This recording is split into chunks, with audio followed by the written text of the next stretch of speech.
How exactly did you do that? I had a kiss.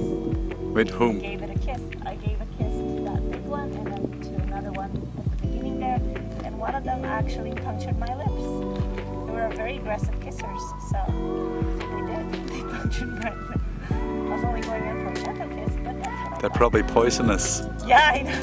Your lip is probably going to swell 5 times as big as it is now. That's why I thought maybe I should first, before I start kissing all these plants, maybe I should have like a little one. So, you know, before I embark on a death zone, like I don't know if this is poisonous or that's poisonous. So I backed off, but at least I know these guys are not.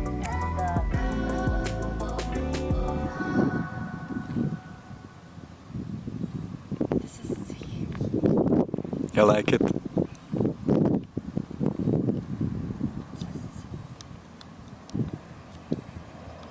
You know, you picture Arizona, just a few cacti here and there, right? Like a tourist attraction. Never would I have suspected a mountain full of not only cacti, but like all sorts of variations of different plants that I have never come across anywhere.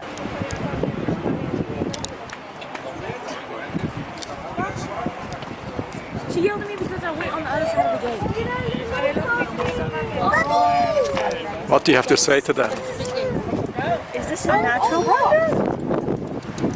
Is this, no, is this like from the planet? Like planet made?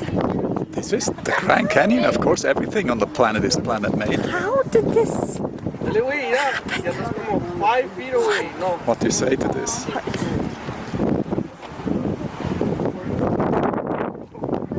What I say is that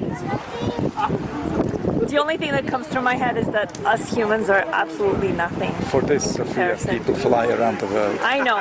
For this one view here. Have you ever seen anything like it?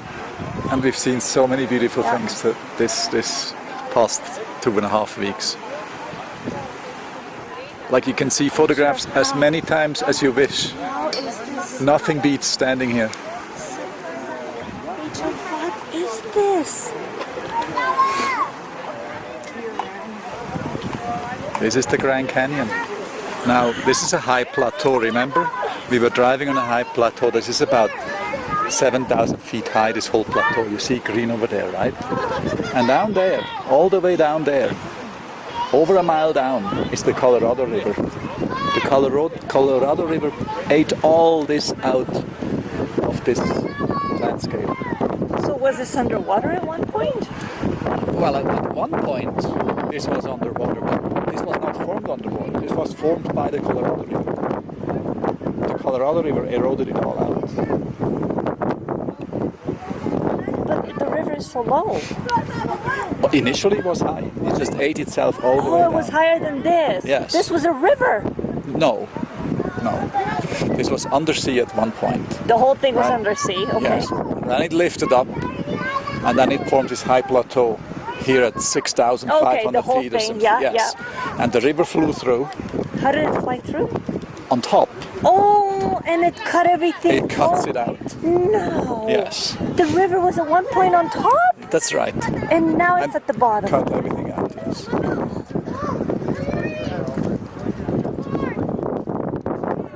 Now, I was afraid to bring you here. that you might be afraid of height. Well, I'm not doing that, but Of course not. No, Of this course I'm not afraid I of wouldn't this. do that either. This is no, that's see, when you say, what do you say to that? There's nothing to say. There's no word. Like, what would you You know say? what? When I saw this first, what my word was? Holy shit. I was by myself with the Jeep parked back there. I came and stood here. The only word I had for this was wow. No, HR, that doesn't cut it. Wow, I used all the. This is not a wow. This is. Spectacular. This no, that's used too commonly too. This is divine. No, really. This is our Earth. How big is the Grand Canyon? How many miles is this? Huge.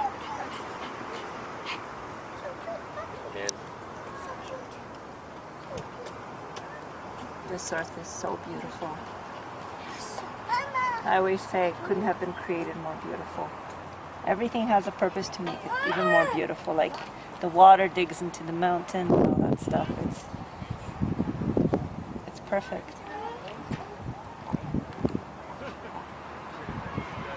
The mountains are being pushed up first, and then they're being eroded down again. It's a steady process over millions and millions of years. You mean it's still the erosion that's still happening even though the river is so low? Of course, keeps on going. In a million years this will probably not be so high because it will keep eroding from the It bottom. will keep and it's eroding. sediments that will go into the Yeah, river. the canyon will just widen and widen and widen because it breaks off everywhere.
Document Freightliner experience. What happened?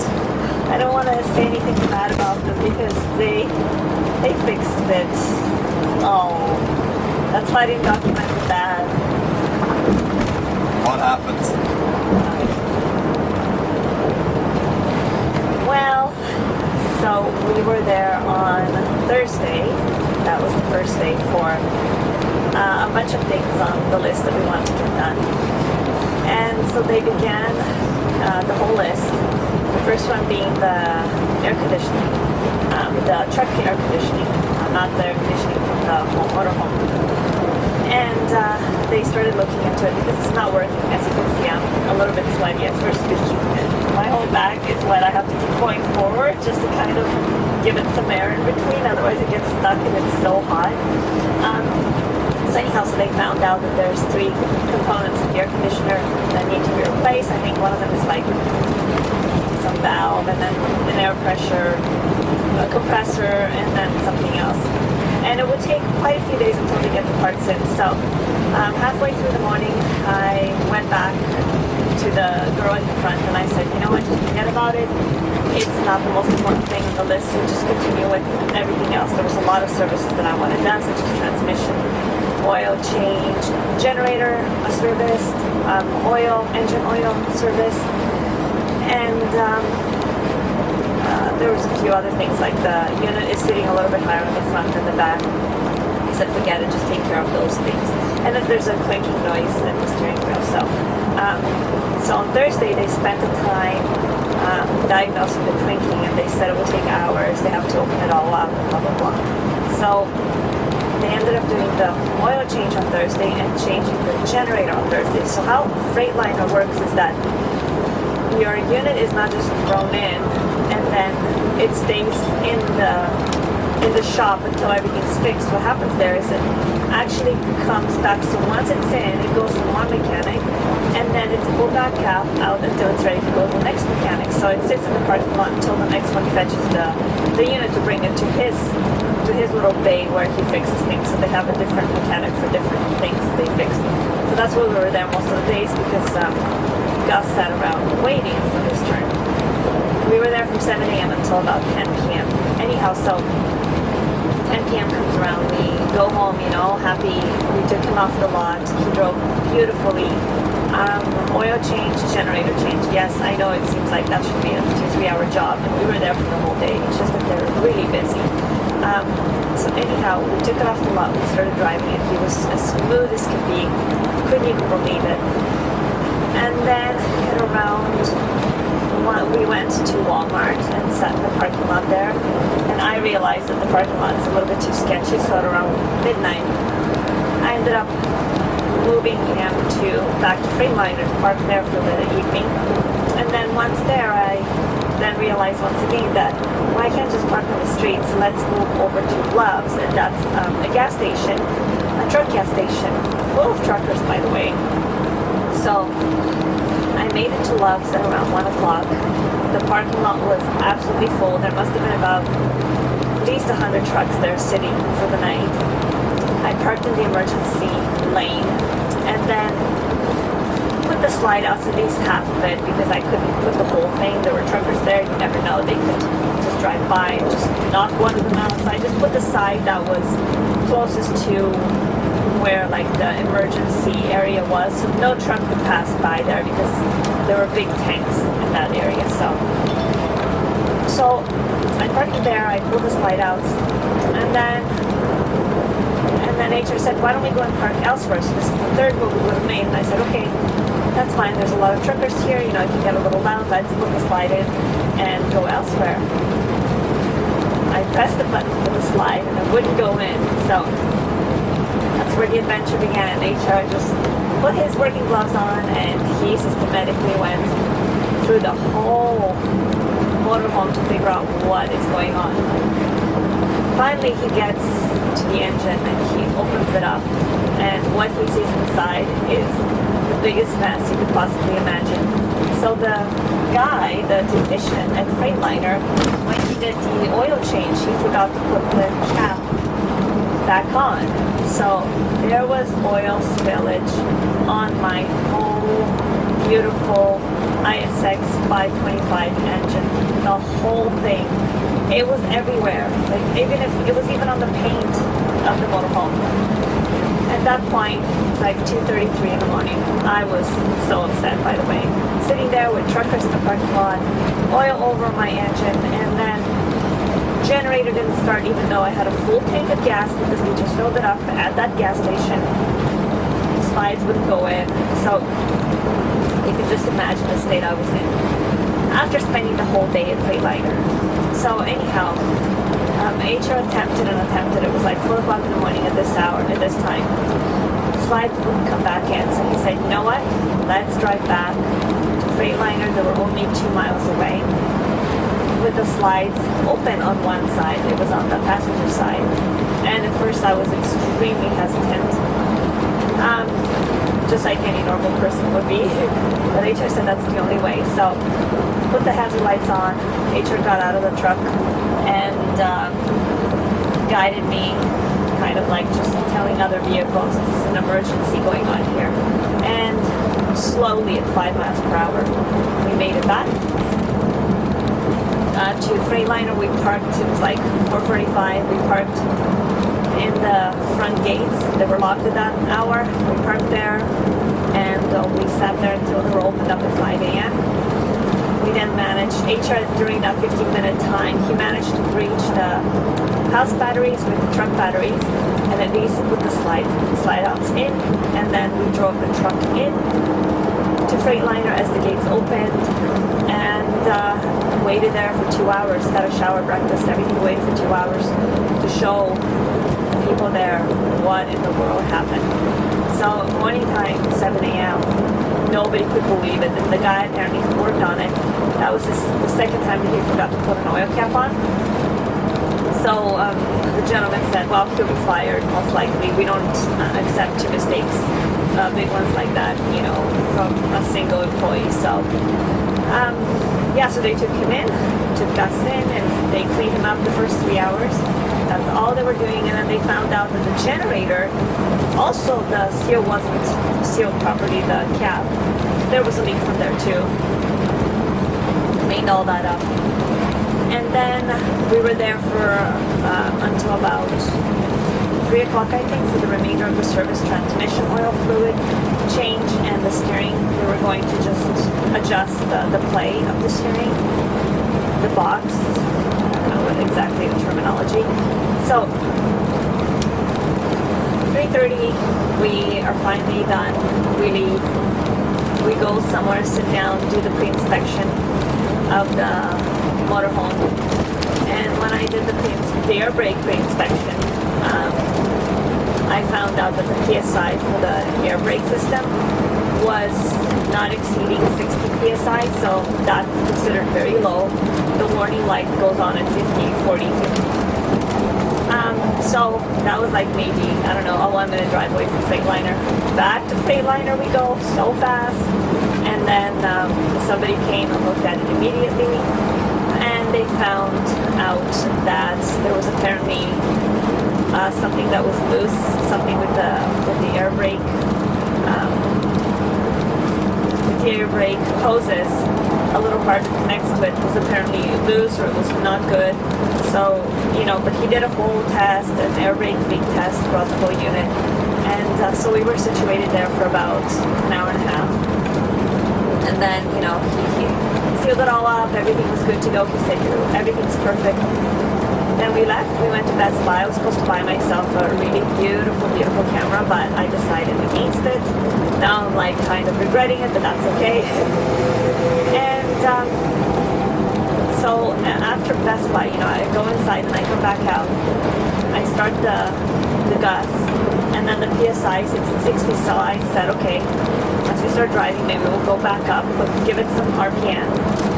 Stays at 60, drove it all the way back to Freightliner, started gaining PSI just as we got there, went back to 120, but it took about 5 to 6 minutes. We thought that was completely abnormal. And then also the electrical system fused out everywhere. I don't know if that's the right word. It didn't really fuse. There's a huge issue with that electrical components. So we brought it back. They checked the whole thing out again. And the guy said that there's no air leak. It can sometimes happen when it's sitting and then you take off. It takes a while for it to rebuild. And then for the electrical, they said they do not specialize in that. You know, they do mostly heavy engine work. So I'll have to take it to an authorized Monaco dealer that does like RV dealers. And apparently there's a Freightliner Oasis that I should look up, and they deal with these kind of things.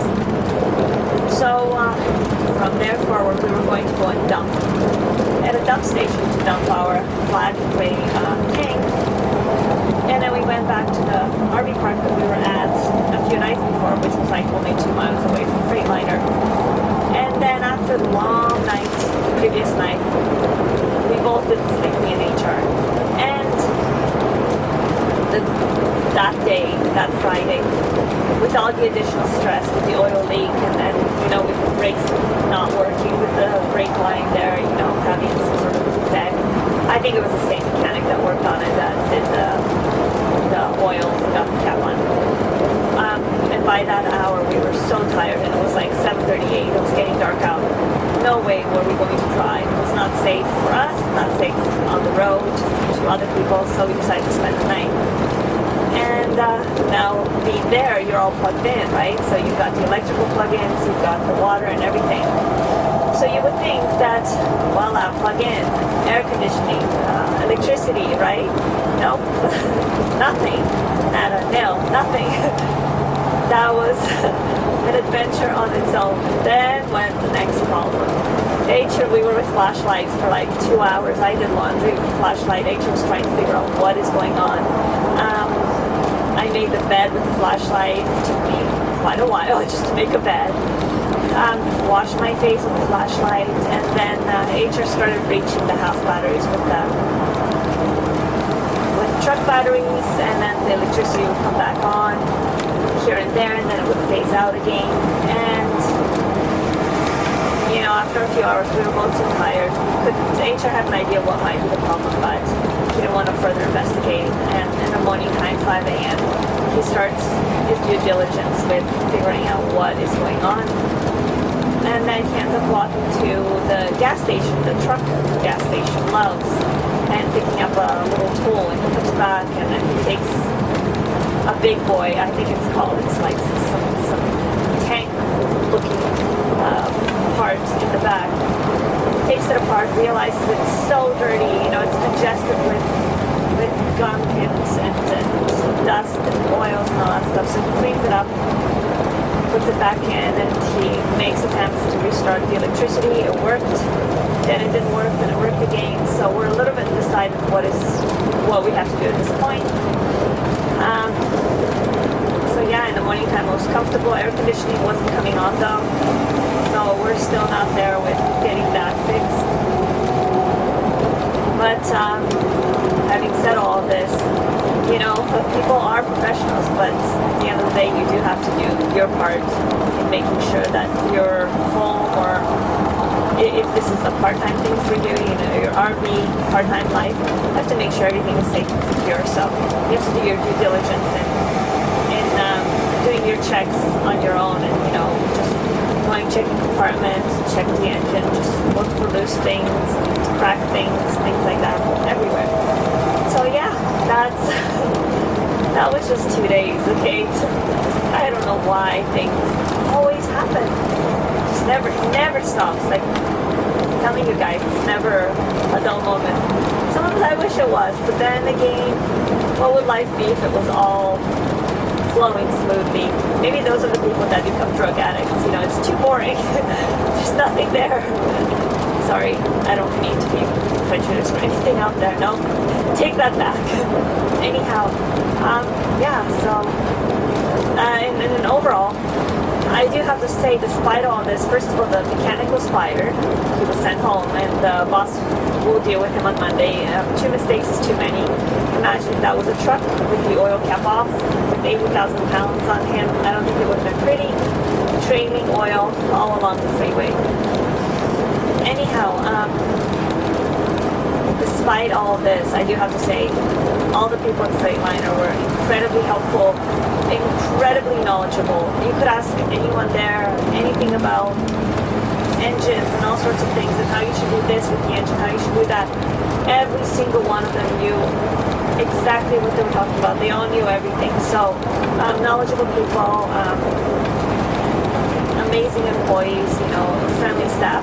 I would highly recommend people to get serviced at Freightliner. It was just one bad apple that worked there, and now he's no longer there. They just have to screen their people maybe a little bit better, and this was like some 21-year-old kid. So, yeah, highly recommend for anyone to get their motorhome service to go to Freightliner.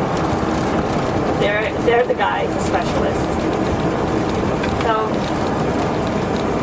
that was my experience, guys, and I hope you're having as wonderful a day as I have been, or in all honesty, I actually had a good time throughout all of that. So, yeah, enjoy your day, whatever you're doing.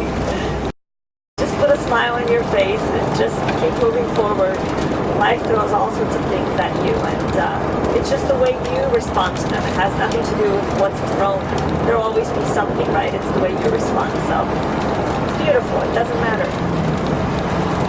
Well, and for all of you guys out there, just make sure you do your pre-trip inspections, because that's where you notice problems that do arise. If you do it daily, it will become like a 20-minute check before you go anywhere, before you travel. You are going to be the eye for your home. Good boy. Open. Open. Open. Open.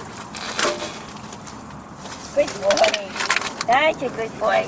Open, Muffle. Let's open, sweetheart. I know. I'm sorry. I'm sorry. Mama wants to. Look how thirsty. Well, drink the water. Drink, please.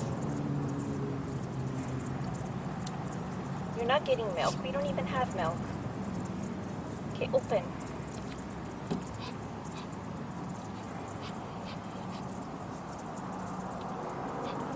I told you, you're too thirsty now. You have to drink. He doesn't, he's just too, his dementia is too much for, he forgets to drink. Come on. Okay. Don't be mad. I'm sorry. God, no. Don't be mad, Muffle. Poor guy.